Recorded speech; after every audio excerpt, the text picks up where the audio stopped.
The Galactic Council had made the decision 500 years ago: humans were forbidden from participating in any sanctioned warfare. The other species called it the Terran Exclusion Protocol. Historians recorded it as a mercy, both for humanity and for everyone else. Ambassador Krethos of the Valerian Empire had laughed when he first read the ancient documents. Surely the primitive humans couldn't have been that dangerous.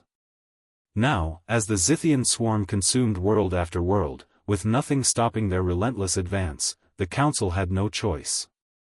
They needed the humans. The meeting chamber fell silent when General Marcus Webb entered. He was old by human standards, with gray hair and a face carved by too many battles.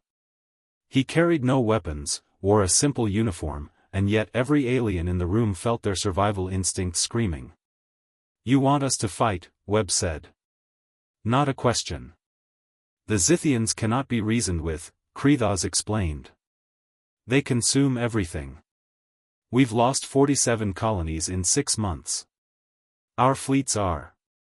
Why should we care?" Webb interrupted. "You banned us. Called us monsters.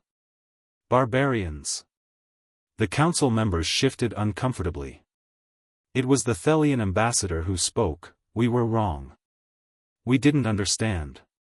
"Understand what?" "Why you were so dangerous." Webb smiled without humor. "Let me educate you."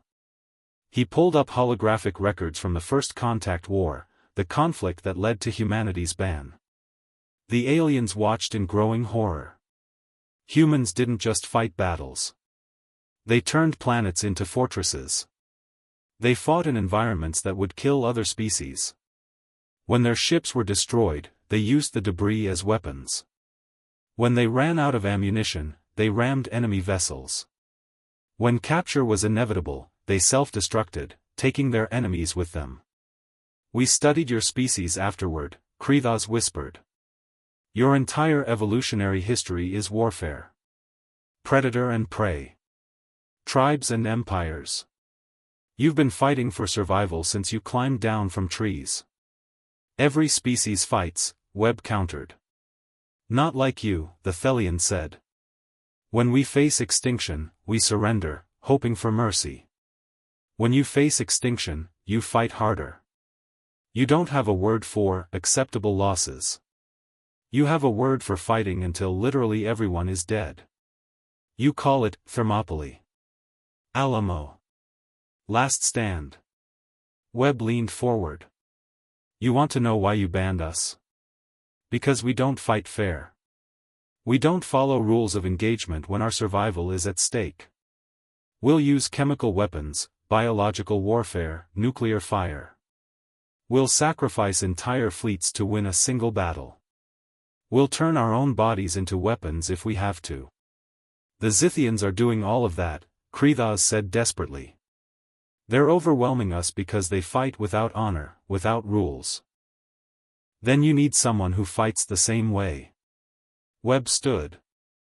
"But understand this, once we start, we don't stop until the enemy is extinct.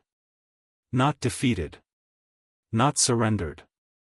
Extinct. That's why you banned us." The council voted unanimously. 3 months later, the Zithian swarm encountered human forces for the first time. The aliens watched in shock as humans deployed weapons banned for centuries, used tactics considered war crimes, and fought with a ferocity that made the Zithians, a species that had conquered half the galaxy, retreat in fear. The council finally understood. Humans weren't banned from galactic wars to protect humanity. They were banned to protect everyone else.